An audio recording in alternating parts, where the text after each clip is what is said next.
Амансыздар бардактуу калайык, назарыңыздарда Семетей баяны. Буйруса мен сиздерге 12-чи көрсөтүүнү бүгүн айтып бермекчимин. Эмесе токтогон жерден сөздү улайын, сиздер болсо кунт коюп упеңиздер.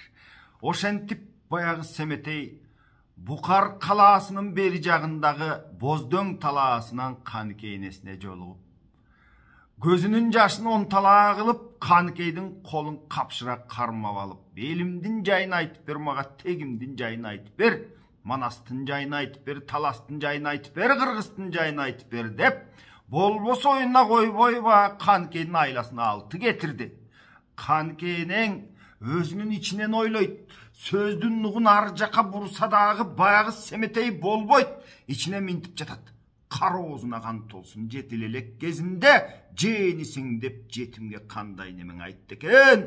Кайгыда жаткан Кыргыздын кабарын айткан адамзат кайдан барып кайтты экен. Бул балама Кыргыздын дайынын эми ким айтып койду? Бул али 12 жаштагы балтырети толо элек, тетигиле ауке менен көбөшкө кармашар, басташар кези боло элек. Кичинесинде балага атасынын жайын ким угузуп койду экен деп санаасы санга бөлүнүп турду. Ал эми тетиги Семетей болсо болбойт. Баягы энеси Каныкейдин жүрөгүн сыздатып, ичин эзилтип, атасы Манастын жайын сурап, Кыргыздын жайын сурап, муну ушинтип айткан сөзгө көнбөйт.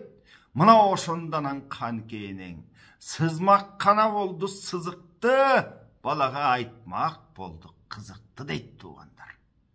Айтып жатат: Букардан ат аябай мол жүрсөң балам, алыска сапар жол жүрсөң, тетиги Букардын Чоңакчий деген чегине жетесиң. Ал Чоңакчийден өткөндө Гүлтокой деген баягы коос жерди сүрөттөп айтып берди. Мына ошол Гүлтокойдон өтөсүң, андан кийин алыстан Кокон көрүнөт. Сен балам Коконго тийип өтпөгүн, Кокон жака кирбегин деп айтты. Анткени Манас атаң Кытайды камап турганда, ошол жака 12 кам менен барганда, Кытайга абдан катуу чууну салганда, далай эрлеринен айрылган, далай шерлеринен айрылган, ошол өлгөн баатырлардын, о дүйнө бетин көргөн баатырлардын бул жакта урук тукуму, бала бакырасы калган, алар сага өчмөндү, ошолордун кууй турган куну бар балам. Коконго кирип калсаң, кокустан Коконду кармап албасын, буту колуң байлаган боюнча ауке менен көбөшкө алып барып, Манас атаңдан калган дүйнөнү сүйүнчү ордуна албасын балам деди. Кокондон эптеп абай болуп өтсөң, андан нары Сырдарыяны кечесиң. Сырдарыядан өткөн соң Чыйырчык Салар деген өзөн бар, андан өтөсүң. Андан өткөн соң тетигил Казыкурттун талаасына барасың. Казыкурттун талаасында Олуята деген жер бар.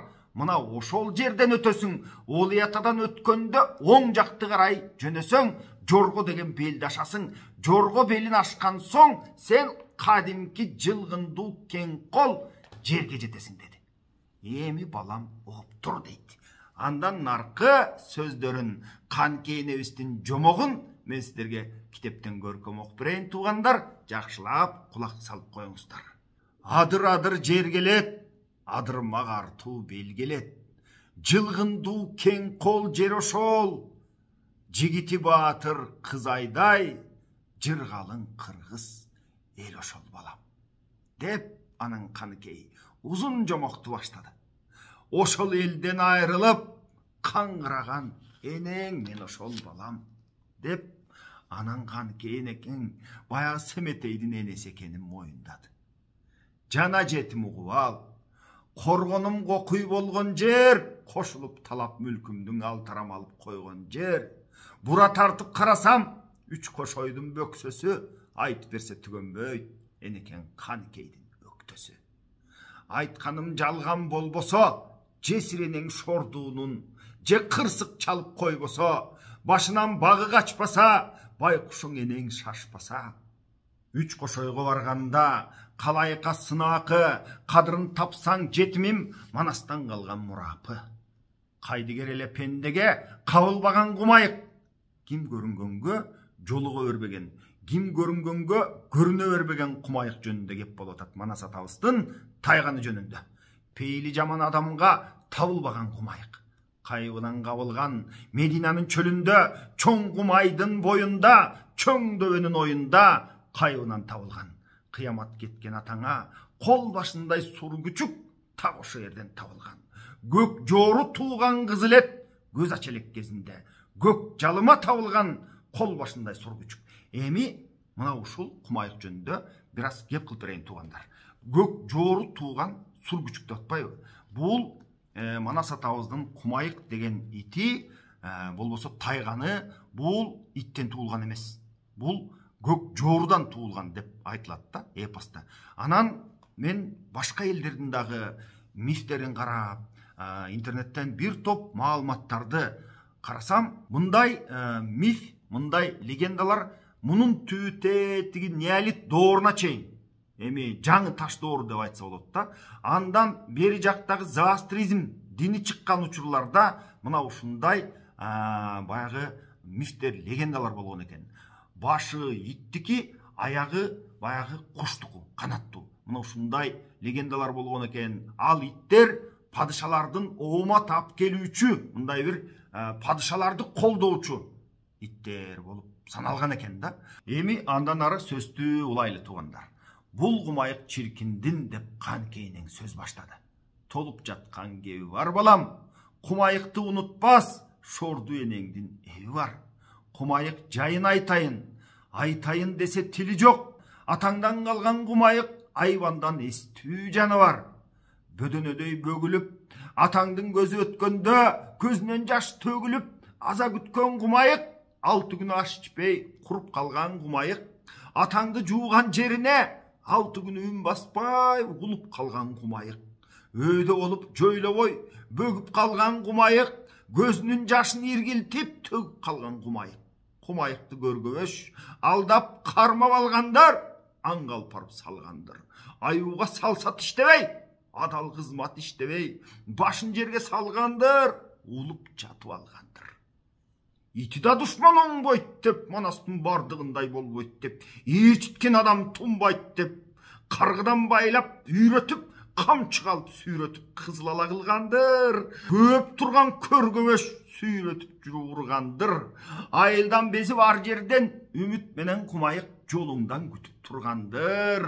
Айланайын кулунум, шек келтирсең ошого, тукумуң туура оңбойт деп, туйгунун Манас көк жалдын дал өзүндөй болбойт деп, кереңчен ашпасын, кейтип сени каппасын, көрүүгө сени зар кылып кулунум сенден качпасын деп каныкейинен кумайыкты Семетейге жакшылап дайындап турат да. Андан кийин минтип айтат: эми кулунум дагы сөзүмдү ук дейт. Айтып боздо болтурсам, алда сөзүм зар эле, атаң көк жал колунда жан кубантып салуучу ак шумкары бар эле. Атаң Манас өлгөндө 6 күнү күн тийбей, күн карагы түн түшкөн. Атаң Манас өлгөндө калк жыйылып муңайып кара жерге көмгөндө, кайран атаң сыйлаган катагандын кан кошой, элемандын эр төштүк, эштектердин жамгырчы, дөөлөрдүн баары ыйлаган. Кыямат кеткен атаңдын телегейи тең эле, атаңыңды бир Кудай жан жаратпайт дегеле.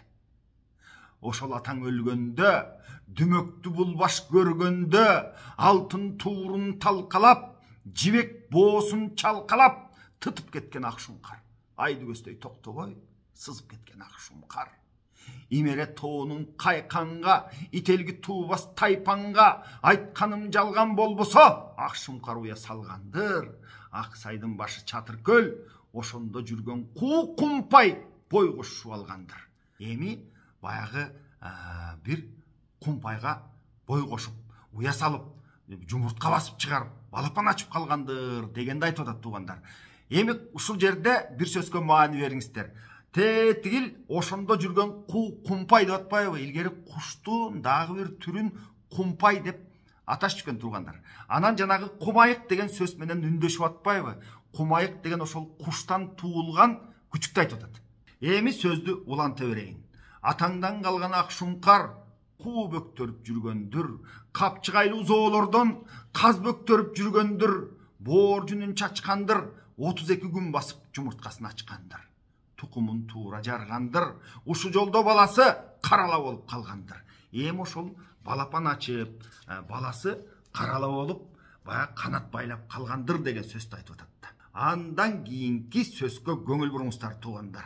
Андан ар сен барсаң, таластын суусу ташкандыр, тал башынан ашкандыр, күркүрөп суусу киргенде, үстүнө үйөр жүргөндө, сен барганда ал талас аябай кирип жаткандыр.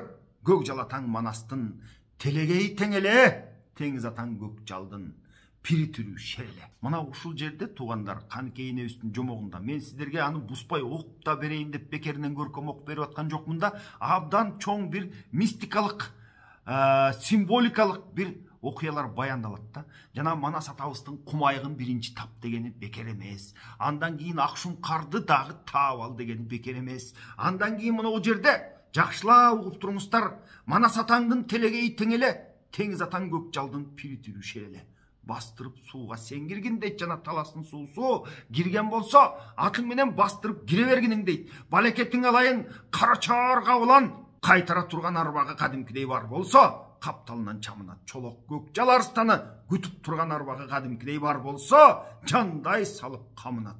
Кошо сууга киргенде, аяшатаң болуучу, алтын кемер курчанган, айдай бетин нур чалган, узун бойлуу кең далы, ары балбан ар шер, жекени белге курчанган, жети түмөн кол келсе, желбегей кирип кол салган. Чекири жок кой көстүү, сепкили жок ак жүстүү, айсаралы ат минген, түпөгү жок найзалган, жалына кылыч байланган, сары талдан сайдырган талы калган бейжинде, сап алтындан салдырган таг калган бейжинде. Алтын айдар чок белбоо, Азизкандын баласы, найза кармап топ бузган, чоң чабуулда ок кучкан, айсыралы ат минген, арба азыр бар болсо, аяшатаң Алмамбет астыңдан чыгып көрүнөт дейт. Мына мындай окуялар болушу мүмкүн. Көзүңө мына мындай нерселер көрүнүшү мүмкүн. Кандайдыр бир күчтү сезишиң мүмкүн балам деген сөздү айтып атат. Анын бер жагында көк ала сындуу ат минген, көк рапс тоң кийген, ач кыйкырык куу сүрөн, алышсаң арстан тиши өтпөгөн, адамдын күчү жетпеген, ак балта кандын чубагы, ажбай экөө биригип астыңдан чыгып жолугат. Бер жагыңды карасаң, атка жеңил тайгачак, уйкусу жок жолго сак, чыканактап калбаган, чырмети уйку албаган, кара болот кыргагы, астыңдан чыгат кулунум, орто бойлуу кең далы, канатаңдын сыргагы. Анын арка жагында айың менен күнүңдүн жаркынынан жаралган, ай алдында булуттун салкынынан жаралган, алтын менен күмүштүн ширөөсүнөн жаралган, асман менен жериңдин тирөөсүнөн жаралган. Бет алдынан карасаң, 6000 эрдин сүрү бар, аркасын сала бергенде ак жолборстун түрү бар. Маңдайы жаргак жолтой, кайраты бийик сан колдой, майлаган буудай жүздөнгөн, күгүм туман көздөнгөн, ак кул өңдүү ат минген, ак олпоктой тоң кийген, атаң Манас кабылан, кулунум колдоп алчу шер ошол белги бар болсо, каалаган кең кол жерге кел, ошол белги жок болсо, ар жака барбай кайтып кел дейт. Мындай белгилерди байкаш мүмкүн дейт да. Эгер ушундай белгилерди, ушундай сырдуу нерселерди байкап кала турган болсоң, анан сапарыңды ула, болбосо балам кайтып кел деп атат энекеси. Белги көрбөй калдым деп, балам мен шордууга айтып кел. Бел байлаган мээнетке белги болчу сен атаң, беш руу кыргыз элинин шери болчу сен атаң. Эл четине барам деп, эрегишкен душмандан элинин кегин алам деп, сенин атаң шер Манас каңгайга кирип кайрылган, катарында берендин далайынан айрылган.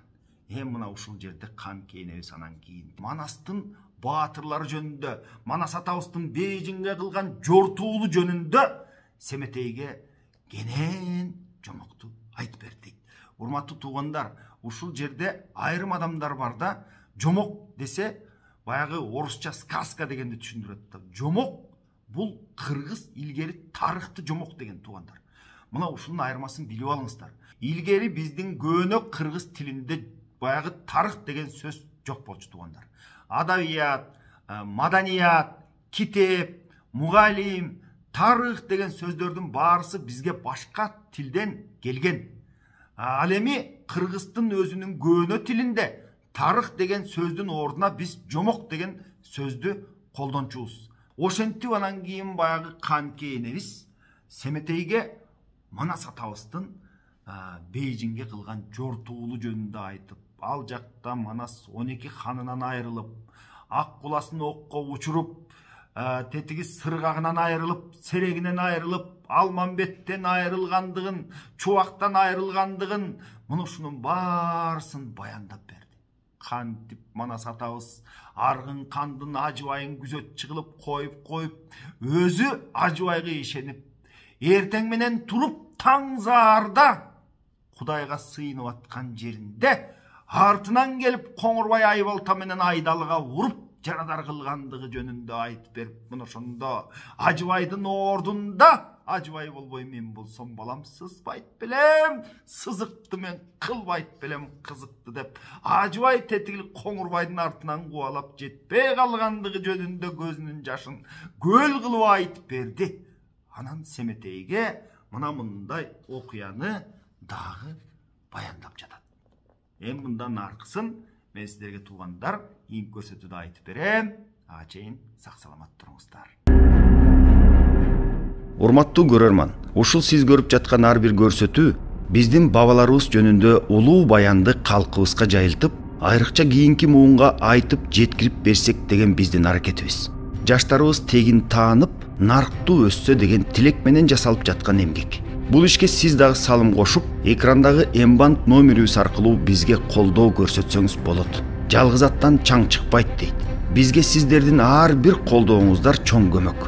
Баарыңыздарга бабаларыбыздын руху ыраазы болсун жана баарыңыздарды Кудай жалгасын.